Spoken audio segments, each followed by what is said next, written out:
Kama tulivyosema katika video yetu ya kwanza iliyopita ya kwamba falsafa ya uwepo wetu wa mwanadamu itajengwa katika msingi huu. Kila mwanadamu ambaye unamuona katika hii dunia, kila mwanadamu ambaye unamuona katika ulimwengu, ndani yake amewekewa uwezo wa kuweza kutawala, uwezo wa kuweza kuongoza, uwezo wa kuweza kudhibiti mifumo ya maisha, changamoto za maisha, mazingira, kupitia maarifa ya kweli, maarifa sahihi na maarifa ya ujuzi wa mema ambayo yanatoka ndani ya akili yake. Na haya maarifa yanakuja kujidhihirisha kwa nje kupitia mwili wake.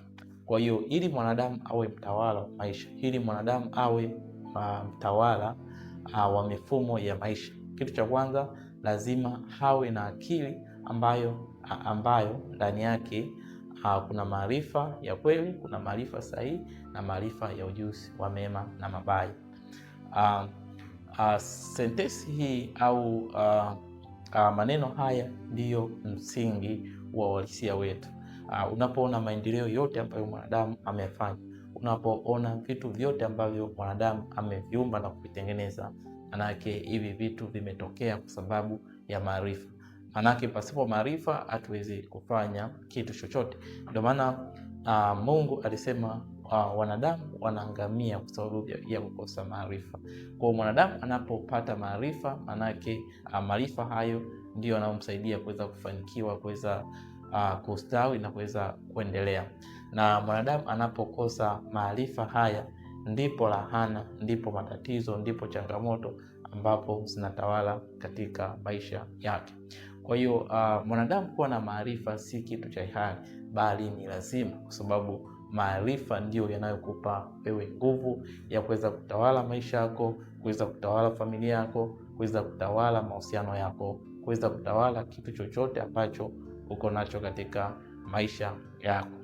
Na unapoyakataa maarifa, manake athari hazikupati wewe tu, bali athari zinakupata wewe pamoja na watoto wako, na watoto wako kija kuzaa watoto, manake athari za kukataa maarifa haziishi tu kwako au haziishi tu kwenye kizazi chako, bali ni athari ambazo zinaendelea kizazi na kizazi.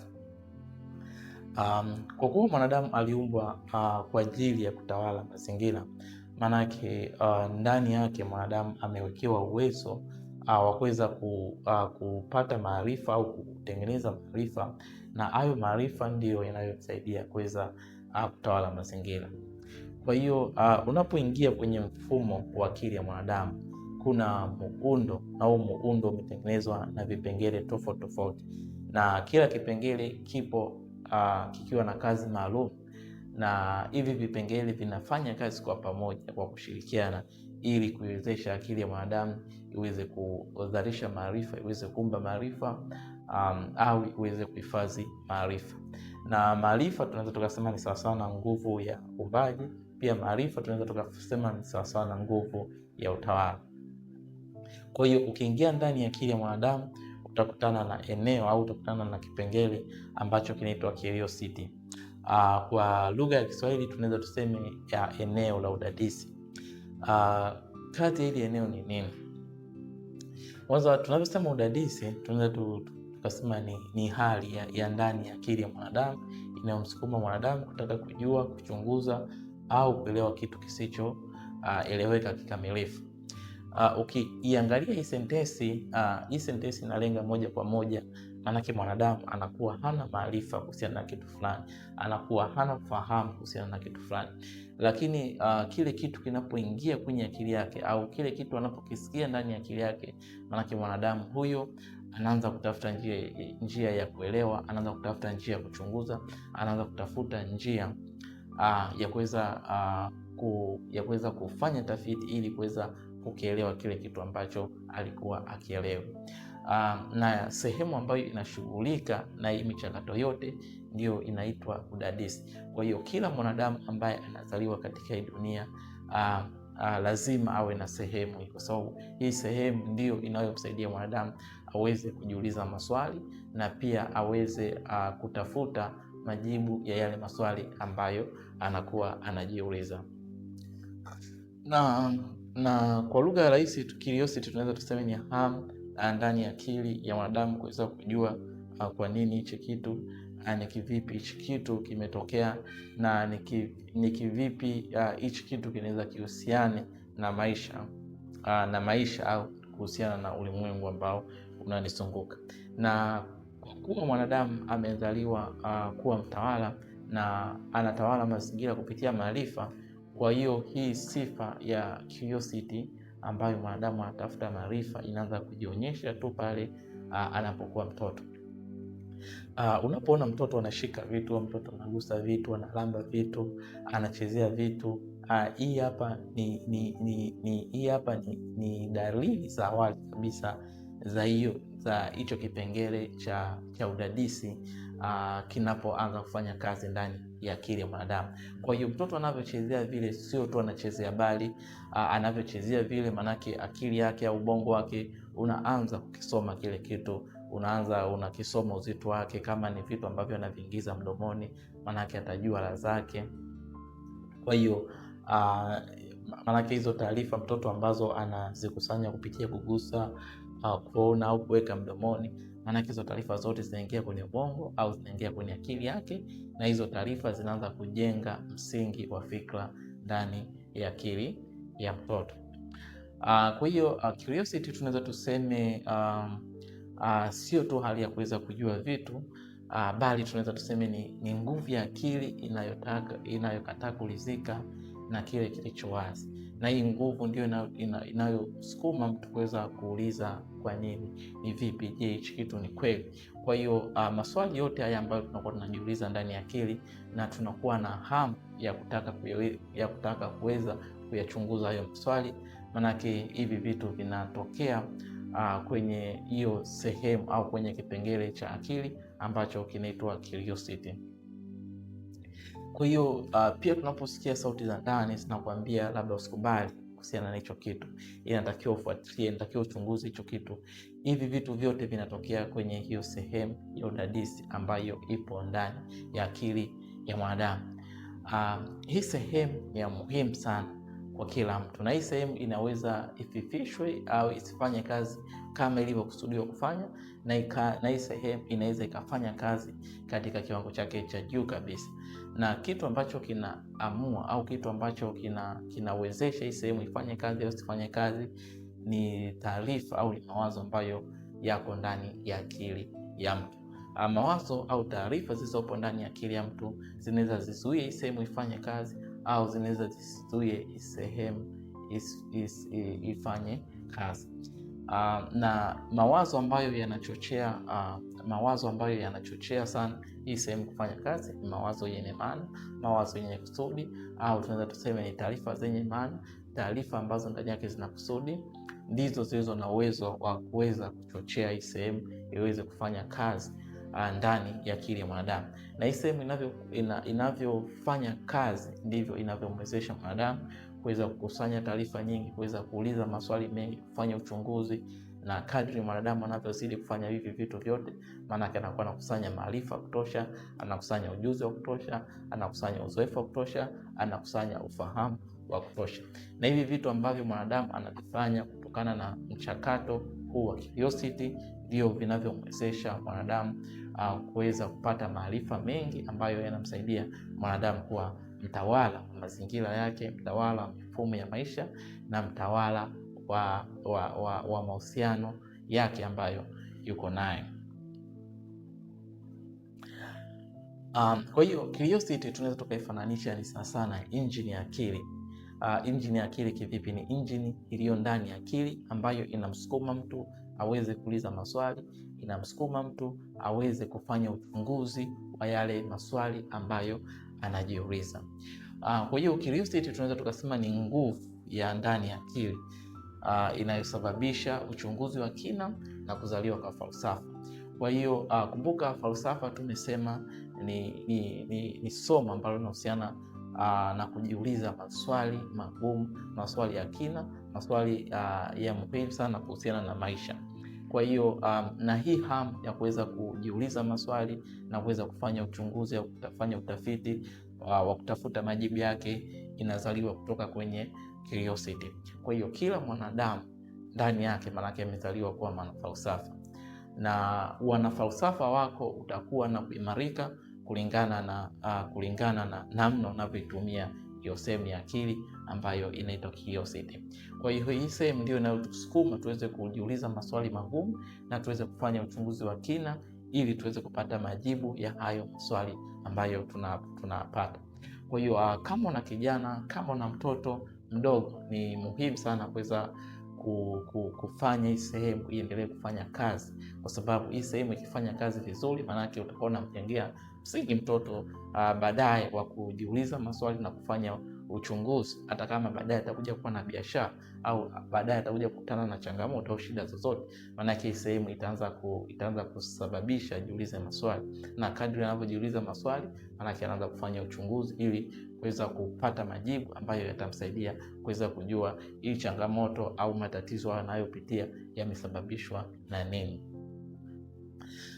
Kwa hiyo curiosity pia inafanya kazi kama mfumo wa kugeuza kutokujua kuwa maarifa kupitia mchakato hatua kwa hatua. Nafikiri hii hapa tumezungumzia sana mchakato unaobadilisha taarifa tunazopokea kutoka kwenye mazingira, mchakato unaobadilisha maswali ambayo tunakuwa tunajiuliza kwenye akili zetu, inaitwa curiosity. Pia curiosity tunasema ni engine ya akili katika kuuliza maswali na kufanya uchunguzi, kwa sababu inasukuma akili zetu ziweze kujiuliza maswali. Pia curiosity tunasema ni engine ya akili ya mwanadamu, kwa sababu inaibua msuguano wa akili. Unalazimisha akili iweze kutafuta majibu ya maswali au ya mawazo ambayo tumekuwa tumeingiza ndani yake. Pia curiosity inatusaidia kuweza kubadilisha swali kuwa tatizo la kutatuliwa. Kwa hiyo kila maswali ambayo tunayaingiza ndani ya akili zetu au maswali ambayo yanazalishwa ndani ya akili zetu, curiosity inasababisha haya maswali yawe tatizo ndani ya akili. Kwa hiyo akili inaanza kutafuta njia zozote ili iweze kutatua hilo swali ambalo limechochewa na curiosity ambayo imo ndani ya akili. Pia curiosity ndio inayotusukuma, ndio inayotusaidia tuweze kufanya uchunguzi wa kina sana kuhusiana na swali yetu ambayo tunajiuliza au kuhusiana na mawazo yetu ambayo tunajiuliza. Kwa hiyo curiosity pia inatusaidia au inamfanya mtu aweze kuhoji na kuchambua taarifa kwa undani zaidi. Pia curiosity inatusaidia tuweze kuchuja ukweli na kupambanua uongo na kweli.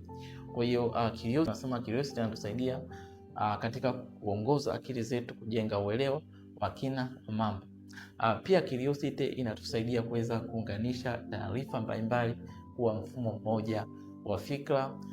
Pia curiosity ni engine ya akili kwa sababu inatusaidia kuweza kuzalisha falsafa. Kwa hiyo falsafa tulizonazo, falsafa ambazo zimezalishwa na wanadamu ni matokeo ya hii curiosity. Kwa hiyo curiosity ina uwezo wa kuzalisha mfumo wa fikra ambao baadaye unaokuwa falsafa.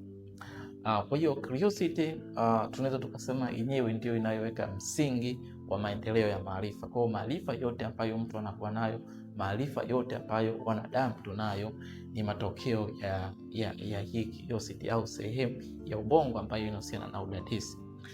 Pia curiosity ndio iliyozalisha sayansi. Pia curiosity ndio iliyozalisha ufahamu wa maisha. Jambo la msingi ambalo nataka nilisisitize hapa, kila mwanadamu ana hii sehemu ambayo ina uwezo kuweza kuzalisha maarifa, ya kuweza kuzalisha maarifa, kuweza kuzalisha maswali, ya kuweza kufanya uchunguzi wa kina kuhusiana na maisha. Lakini hii sehemu ili iweze kufanya hivi vitu inahitaji kupokea taarifa za kweli, inahitaji kupokea taarifa sahihi, inahitaji kupokea taarifa za ujuzi wa mema. Hizi taarifa zinapoingia kwenye akili zetu zinasababisha mwanadamu aweze kujiuliza maswali ya msingi na maswali ya kina yanayohusiana na maisha. Kwa hiyo mwanadamu anavyofanya tafiti, mwanadamu anavyochunguza ya maswali, ndivyo yanavyomsaidia kumpa maarifa, kumpa ufahamu na kumpa uelewa wa maisha. Mwanadamu anapoingiza taarifa zisizokuwa sahihi ndani ya akili zake, mwanadamu anapoingiza taarifa ambazo hazina maana ndani ya akili zake, hizi taarifa zinaenda kuua uwezo wa kiasili ambao upo ndani ya eneo hili la curiosity. Eneo hili ndani ya akili ya mwanadamu ambalo ni la muhimu sana katika kujenga falsafa ya maisha, katika kujenga falsafa ya mifumo ya maisha na ni namna gani tunavyotakiwa tuweze kuishi. Kwa hiyo mchakato wa curiosity unavyofanya kazi ndani ya akili ya mwanadamu. Kwa hiyo unaanza namna kama hii. Kitu cha kwanza, mtu anaanza kupokea taarifa kutoka kwenye mazingira, na hizi taarifa zinaweza zikawa aidha kwa kuona, kusikia, kugusa au kuhisi. Kwa hiyo hizi taarifa zinapofika kwenye hii eneo la curiosity, zinasababisha maswali yaibuke ndani ya hili eneo. Kwa hiyo maswali yakiibuka, maana yake mtu anaenda kufanya uchunguzi. Mtu anaweza kwenda kusoma vitabu. Mtu anaweza kwenda kuuliza wataalamu ambao wanakijua hicho kitu ambacho anakuwa anajiuliza kwenye akili yake. Pia mtu huyu anaweza kwenda kuangalia taarifa, kuweza kuangalia data kuhusiana na maswali ambayo yameibuka ndani ya akili yake. Baada ya mtu kufanya uchunguzi, maanake mtu ataanza kuchambua zile taarifa mbalimbali alizozipata kutoka kwenye vile vyanzo ambavyo alikuwa anatafuta. Kitu cha pili, maanake huyo mtu atakuja kufanya udhibitisho wa yale majibu ambayo ameyapata. Baadaye mtu atajenga uelewa yale maswali ambayo alikuwa anajiuliza. Kwa hiyo akishajenga maswali, maanake anajenga sasa falsafa. Kumbuka, falsafa ni mfumo wa fikra ambao unakuwa ndani ya akili ya mtu, na huu mfumo ndio unaoongoza namna mtu anavyoamini maisha, ndio unaoongoza mtazamo wa maisha, ndio unaoongoza namna mtu anavyotafsiri matukio, namna mtu anavyokutana na matukio. Kwa hiyo tunasema bila curiosity, kwa mfano curiosity ingetolewa kwenye akili ya mwanadamu, curiosity ingetolewa kwenye muundo wa akili ya mwanadamu, nini kingetokea? Kwanza, wanadamu tusingekuwa na uwezo wa kujiuliza maswali. Maana tusingekuwa na uwezo wa kujiuliza maswali, nini kingefuata? Maana tusingekuwa na uchunguzi. Kumbuka, tunapojiuliza maswali, tunapofanya uchunguzi, maana tunapata maarifa mengi, na hayo maarifa ndio yanayotusaidia tuweze kufanya uvumbuzi, tuweze kugundua vitu. Kwa hiyo kusipokuwa na curiosity, maana hakuwezi kuwa na uvumbuzi wa vitu, hakuwezi kuwa na ugunduzi wa vitu. Kwa hiyo tunasema bila curiosity maana hakuna falsafa. Kumbuka, falsafa inaanza na kujiuliza maswali ya msingi yanayohusiana na maisha, na curiosity ndiyo sehemu ambayo inatusaidia tuweze kuzalisha maswali ndani ya akili zetu. Na tunavyozalisha maswali, hatua inayofuata maana tunaanza kufanya uchunguzi, tunaanza kufanya uchambuzi. Kwa hiyo curiosity kama itatolewa kwenye akili ya mwanadamu, maana yake kutakuwa na falsafa. Kama kutakuwa na falsafa, nini kinatokea? Kumbuka, falsafa ndiyo inayozaa mifumo. Mifumo yote tunayoiona katika maisha, mifumo ya sheria, mifumo ya elimu, mifumo ya sayansi, mifumo ya teknolojia, mifumo ya kisiasa, mifumo ya kiutamaduni, mifumo ya kiuchumi, hii mifumo yote imezaliwa kwa sababu ya falsafa. Mifumo hiyo unayoiona ndani yake imejenga falsafa. Kwa lugha rahisi, falsafa tunaweza tukasema ni sawasawa na mbegu ya mfumo. Kwa hiyo ili kuwe na mfumo, maanake unahitaji mbegu ya falsafa. Ili kuwe na mti, maanake unahitaji mbegu, na ili uwe na mfumo, maanake unahitaji falsafa.